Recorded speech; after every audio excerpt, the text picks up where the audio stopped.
Hello, it is Monday, October 18th, 2021. I'm Chris Remo, and welcome back to my New York Times Crossword Daily Solve. It's a Monday crossword because it is Monday, the first day of the working week, and that means the easiest puzzle of the solve-in week. And I always enjoy that. I always look forward to it. It's such a nice, gentle way to get into a Monday morning.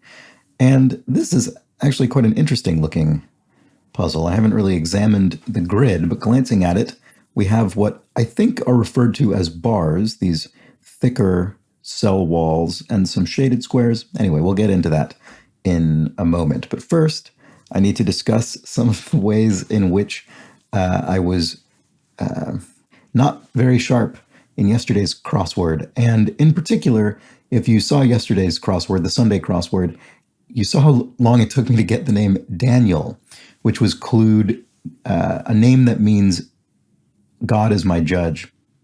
And one of many people who was yelling at me for this was Michael H., who says, "This gives me a chance to share some knowledge. The name Daniel comes from Hebrew, the L part translating to God.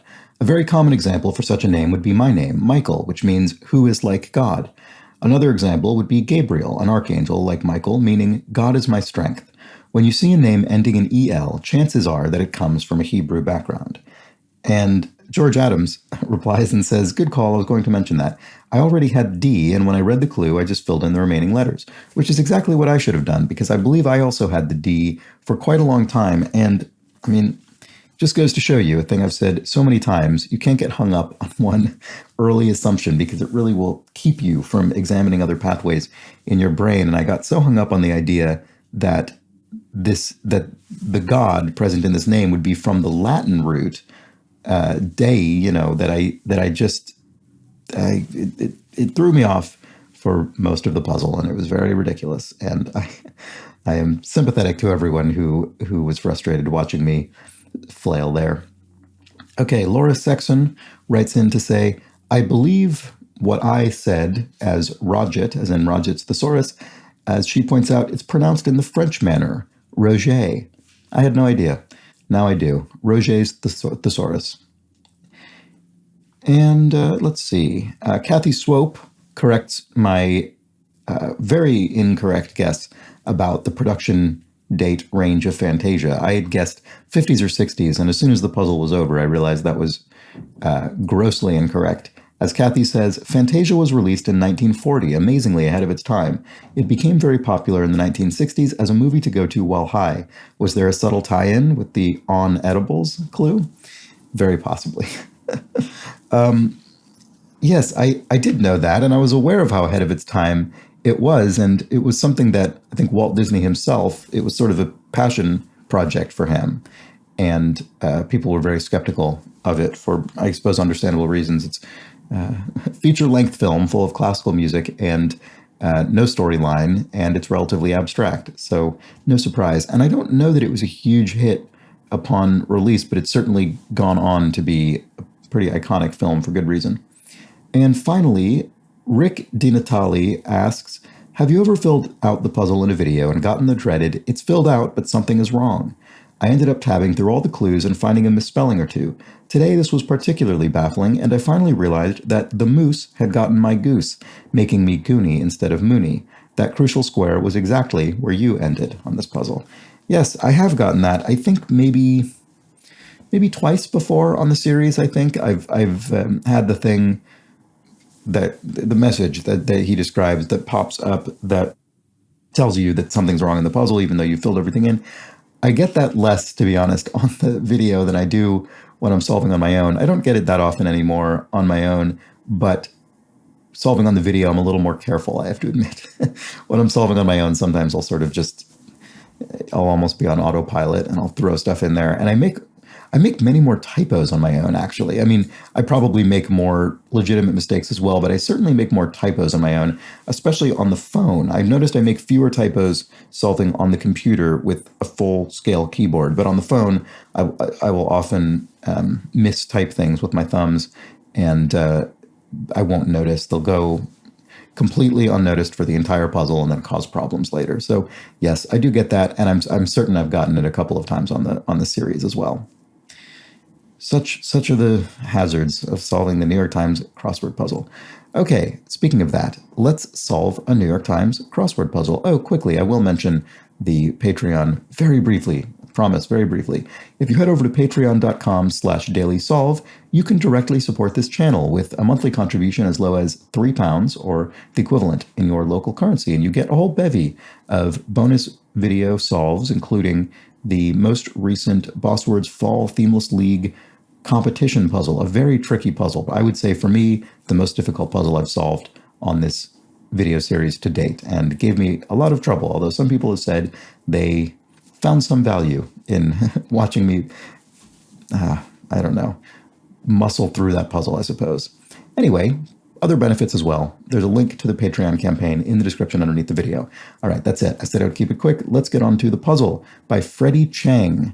That's a name I recognize, certainly at least have solved a couple of his puzzles before. Edited, as always, by Will Shorts, and I'm very intrigued by the geometry of this puzzle, so let's get started. Okay, we've got some shaded squares and some bars. Now, I don't know if the shaded square, I think the shaded squares might simply be reinforcing the bars. I'm not sure. I've seen crosswords before in which bars are actually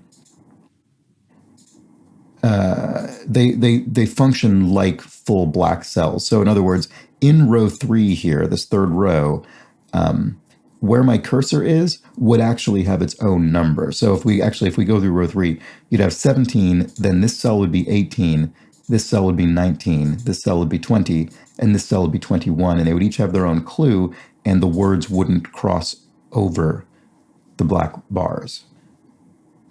So they're sort of like black cells that just don't take up real estate on the grid. But I don't think that's what's going on here, because the 17 across looks like it's one clue that goes the entire way. So I wonder if that means there are, in addition to 17 across being a fully valid word, there are also maybe smaller words embedded in here that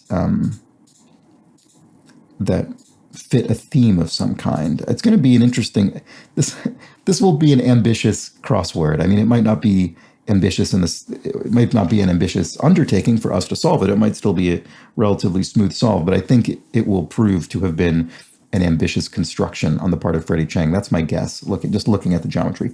Anyway, I've now already spent 1 minute 40 seconds of my time, so let's get going. State known for lobsters and pine trees. I think Maine is known for lobsters in particular. An abbreviation after a lawyer's name might be Esquire. Fine lattice. A mesh, I suppose. A kind of sax could be an alto sax, alto being one of the ranges of pitch musically, more commonly known from the female singer's range. It's curtains for me. It could be I'm done for. No, not. Conjunction used in logic. Could be not or nor. I really don't know where this is going yet. What's this here? Saint Blank's fire, Saint Elmo's fire. And it's curtains for me, so it is I'm something. Let's see, what about this cross? 20. Pig, oh, a hog. Oh, I'm a goner. All right, so here we have athlete who rarely gets sacked or has a pass intercepted. This Q is very odd. Is there another abbreviation after a lawyer's name? Could it be established? Maybe at a law firm you have a list of 4 lawyers' names, for instance, and then after that it says established. That seems pretty weird. Let's look at 18 down. Does this start with a U? Causes of some mysterious radar blips, in brief. Oh, maybe it is UFOs. Oh, athlete. Oh, star quarterback. Oh. And we can see here that these 2 shaded regions contained by the bars are anagrams of one another. So I suspect what that means is that either all of these 3-cell regions are going to be anagrams of tar or art, or each one is going to be an anagram of the other within its row, essentially, within its longer word. So 33 across, this could Could this, yeah, actually, figure to, just glancing at this, figure to aim for, according to personal trainers, could be target. Sorry, you might be seeing this immediately. These will both be R, won't they? Probably. Or sorry, they'll both be tar, art, etc. I'm sorry, I apologize if that's very obvious. I'm not quite seeing it, although I suspect that's what it is. A microwave notification could be a ding. Simplicity could be ease, which is not what I just demonstrated in the 33 across. 2, 4, 6, and 8, but not 1, 3, 5, and 7, are evens as opposed to odd numbers. Director Duvernay's Ava DuVernay, and frenzies are manias. And if one ran across somebody, one met them. Let's look here. Ferdinand and Isabella's land. That would be Spain. There we go. And non-vegan shortening. Non-vegan, right, so shortening. So lard, I suppose, right. Used in baking, for instance. Germany's von Bismarck, Otto von Bismarck. Chancellor, former chancellor. Classic, very former. Classic Father's Day gift. A tie, I suppose, is a classic Father's Day gift. And the laziest of the deadly sins, the laziest one would be sloth, I suppose. And an outdoor lounging area would be a patio. A Charlotte hoopster, this will be a basketball player, let's move on for now. A pal could be, I don't know, a bud, maybe, a bro. Those both start with B, actually. Start of a nursery rhyme about bags of wool. Ba, ba, black sheep, have you any wool? And detach a seatbelt could be on, what, clip, maybe? Let's check this cross. Like neon gas. Neon is one of the noble gases. Are they on the left? Either the leftmost or rightmost on the periodic table, and I don't remember which. A pig, I'm sure someone will tell me now that I've raised the question. A pig in the wild would be a boar, I believe. And now that we have R and A here, I think we can fill in the T. So a Charlotte hoopster, I'll say that's a hornet. Looks right. And to detach as a seatbelt, unclip. So what is this? 2 A's, must be different words. Inhaled on an ocean cruise, yes. Sea air. And so unclip is indeed to detach as a seatbelt. And rundown places could be rat traps. Oh, wow, and that's another one. I didn't actually notice this was shaded because it was highlighted and I didn't really pick up on it. So rat traps. Boy, this is indeed, as I thought, an ambitious and impressive grid. Actress Gasteyer of Saturday Night Live fame. I don't know this person, unfortunately. A pal, so a bud, I believe. I know. Bub, I suppose. Right. So this isn't a pal, as in a friend. I think, well, maybe it arguably is, or maybe archaically it is, but I think this is maybe more in the sense of a little tinge of aggression and referring to someone, hey pal, hey bub, that kind of thing. Maybe not aggression, but informality or aggression, I suppose. Bread makers are bakers, and so this must be Anna Gasteyer or Gasteyer. Blank latte, could be a cafe latte. And no, I suppose not. I suppose that would be spelled incorrectly. That would be C-A-F-F-E if it were Italian, I guess. To mix with a spoon is to stir. Butler of Gone with the Wind, Rhett Butler. And pen light batteries. It could be AAA batteries, the really thin cylindrical ones. And so now we see art, I see, target, heart rate. Well, I can see why I didn't get that. I was on completely the wrong track. I was looking for something about repetitions or something like that, which was never going to get me there. So here now we see this latte would be a chai latte, I would think. And a one-named pop diva could be Cher. 'Twas the Night Before Christmas. This is, in fact, the poem whose name I utterly forgot the other day when I was coming up with an example of the poetic contraction air for before. Okay. Holier than blank, holier than thou. Although I don't think the name of the puzzle is The Night Before Christmas, although I think it has gained that as an alternative title over the years, but I'm looking it up, and I think as was written in by a viewer, the name of it is A Visit from St. Nicholas, I think. Anyway, doesn't really matter. Housetop is a roof. Various creative mediums, or a hint to variations found in the shaded squares.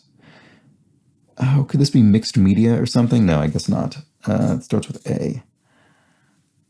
Mixed media, I was thinking, because you have art and it's been shuffled around, although you wouldn't. This says mediums, which is an alternative plural to media, so you wouldn't have the same word in the clue and the answer. So art something. I don't know. I'm sorry. Again, they might be getting this immediately. I'm not seeing it. Sigma's follower, is that tau? Telepathic letters could be ESP, I think extrasensory perception. And to start as a computer is to boot up the computer. Bar mitzvah dances are horas. So, right, it does start with art. So we have another instance of art in the grid. So I suppose art is the word of which all the rest are anagrams. And we do have it here and here. Maybe do all of them have an instance of art? It looks like maybe they all do. Stuff of little substance could be fluff. Art. Oh, why am I not seeing this? I don't know. Voting group, often referred to as a voting block. If one tosses a coin, one flips it. And let's see, what is this? Have we looked at this yet? Pastry made with an orchard fruit. Some sort of tart, maybe pear tart. That looks like that fits. And we've got two arts in a row. PE art. That is a very strange class. Okay, lion packs are prides. A shout accompanying a brilliant realization is eureka. I think literally translates to I've found it or something like that. Prehistoric human relations. I'm not sure. Nevada Slot City. So this is the lesser known gambling city in Nevada. The best known, of course, being Las Vegas, but Reno, not Rena. That's the kind of thing that, to my point earlier, I would have typed in on a phone, not noticed because it was being covered by the very fingers that typed it, and then moved on, and then gotten to 56 across, a political group symbolized by a donkey, and had no idea how to fill it with an A.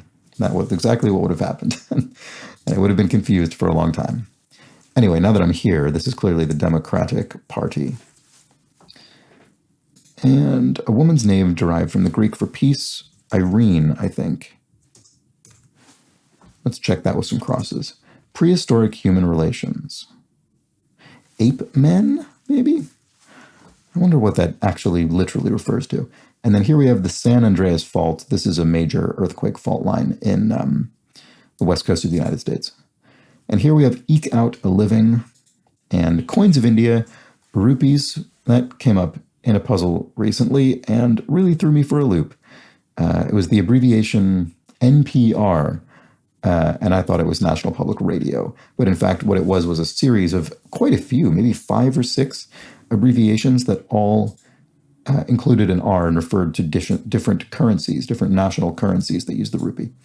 Okay, anyway, super miniature dog breed size. Oh, maybe this is Irina, not Irene. Sorry, I just got a phone notification. Okay, no big deal. Cup? I have no idea. A teacup dog? Is that a category of dog breed? Let's try it. That seems plausible to me. Histories that may be checkered or sorted. One might have a checkered past or a sorted past, so that looks right. Messenger molecule is RNA. Messenger RNA gets referred to a lot these days because of the vaccines. If one is not with the times, one is unhip, I suppose. And look at it this way, one might say. I have to say that a lot on the crossword. Look at it this way, not the way that I first thought of it, because now that gets me stuck. Okay, disbelieving laughs could be ha's. And an angel's overhead, with a bit of a pun, I think we've seen a few of these, and I haven't mentioned it, but to remind you, the question mark is a pun indicator. It indicates that there's wordplay going on here. So the overhead isn't overhead in the sense of, fixed costs in a business or something like that. It's literally something overhead of an angel, a halo. Okay. Art. Right. What is this? I'm sorry. This is the revealer. Actually, you know what? I didn't point this out. So here we have the revealer, which in a puzzle with a theme, which all New York Times crosswords from Sunday to Thursday do have a theme, something that ties the whole puzzle together. Can be light, can be heavy. I would call this a heavy theme.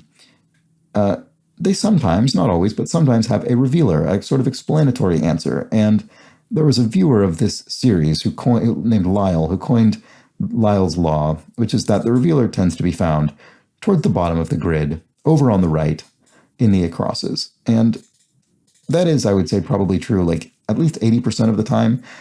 The second most common place would be in the dead center of the grid. And then other than that, I suppose it could be anywhere. And I suppose the reason it's not in the acrosses here is because we've already, in this puzzle, the constructor, Freddie Chang, has sort of designated much of the grid to these shaded cells in the acrosses. So the revealer is, in fact, here. And that's what that is. It's the explanatory clue and answer that help you understand what's going on in the puzzle. Although often the revealer, it's not so much the revealer, but the revealee. It's sort of sometimes you get the theme, as we did here, and that helps us solve the revealer. So sometimes the revealer is reverse engineered. And anyway, all that is to say, I'm still not seeing it, so I'm moving on. Siouan people. So this would be a Native American tribe. Could be the Oto or the Utes. I'm not sure which of those would be a more appropriate answer here. Amazing Grace, for one, is a hymn. Whoops. Twin Mary Kate or Ashley, those are both Olsen, and I can't ever remember if their Olsen is the one with an E or an O, but actually E looks more correct to me. So this looks like Oto, perhaps. Let's try it and look at the crosses. That's really nice. Could be, ooh, nice crossword grid. Art forms. Ah, yes, very clever. These different shaded regions are different forms of the letters in art. Different forms of the word art, I suppose you could say. Sort of. Okay, so to feel sick is to ail, to have an ailment. And noodle soup in Hanoi would be pho. Oh no, wow, how incredibly appropriate. The very day when someone asks me if I ever get this message, well, here you go. This is the message to which that viewer was referring. The puzzle is filled, but at least one square's amiss. Grr. That's how I feel. Grr. Okay, let's see. What did I do wrong? Let's run through this. Don't know Anna, but those crosses look correct. Star quarterback. Oh, didn't see this clue. Classic cinema name, Odeon. That's correct. Also the name of a chain here in the UK. Sea Air. Frenzies, Manias, yeah. Apologize if you've been looking at this incorrect cell fester for the entire puzzle here. Don't think we saw this. Moistens, wets. Pear tart, looks right. Irina, right. So that could have been Irene. Does this still fit everything? Teacup? I suppose that's right. Eke out a living. Can't remember if we saw that. I think we did, actually. We did see that. Oh boy, it was just a typo. It's exactly the... Boy, talk about a self-fulfilling prophecy here. So here we have the Siouan people, and I said aloud it could be Oto, and then I filled in OT for some reason. And that makes Hi Mem incorrect. It says handmade sign held up by a kid in the bleachers should be Hi Mom. And there we go. I didn't intend this to be such a straightforward illustration of my answer to that question, but that's what it turned out to be. So there you go. Happens all the time.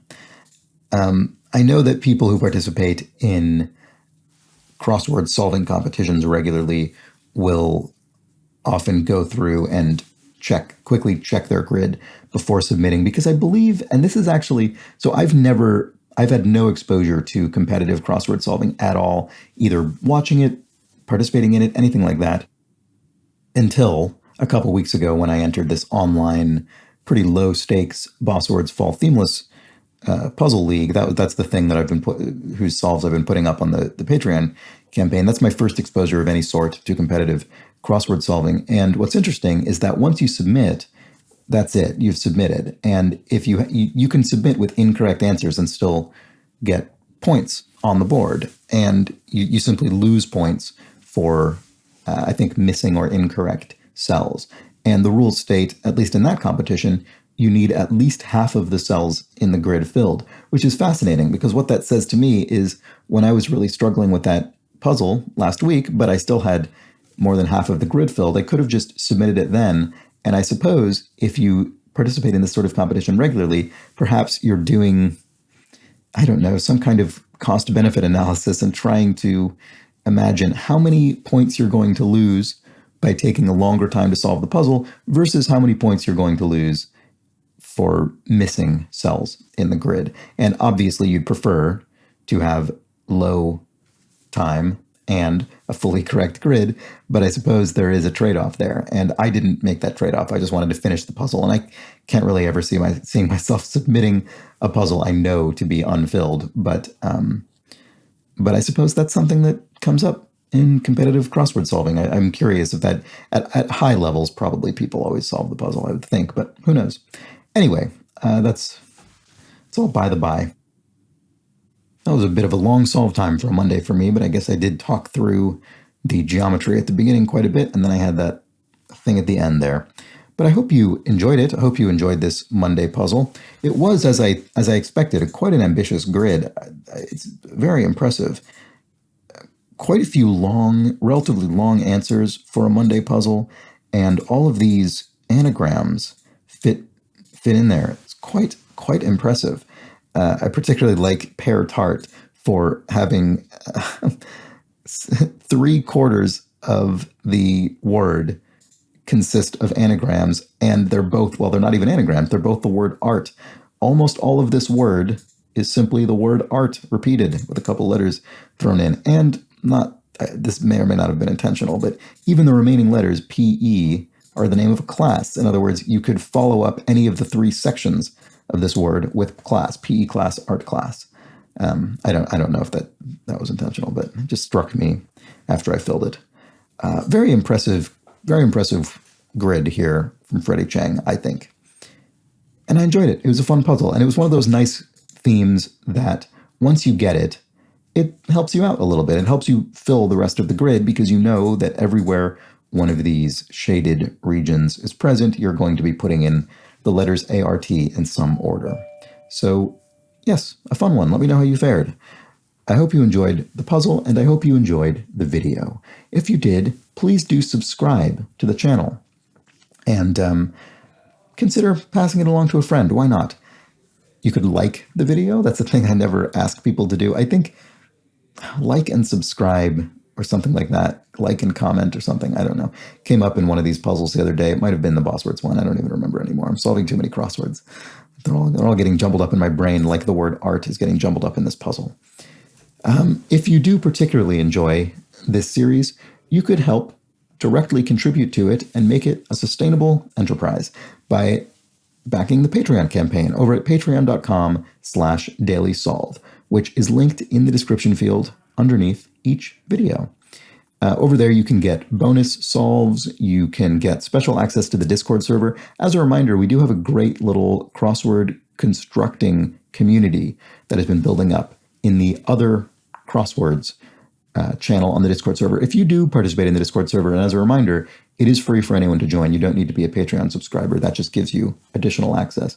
But I wonder if it's worth maybe creating a new channel for constructors over there. It seems like there's enough activity going on that might be worthwhile. So let me know how you feel if you're someone who's active on the Discord chat server. And finally, well, not finally, there are other things you can get from the Patreon, but the last one I'm going to mention right this moment is recognition for helping make this series an ongoing concern. And today I would like to thank the generous DomoCute and, as always, the inestimable Hood Monster. Thank you so much, DomoCute and Hood Monster, for contributing to this series and helping make it a sustainable part of my day. I really do appreciate that. So thank you so much to everyone else, of course, who has backed the Patreon campaign, and to you for making it all the way through this video here on a Monday, a nice gentle Monday puzzle that still tripped me up at the end. What can you do? All right, I hope you come back tomorrow for the Tuesday solve. Maybe a tad harder, maybe not, in the same general region of gentleness, I would imagine. But we'll just have to wait and see and find out. But until that point, please do have an excellent remainder of your Monday. Take care.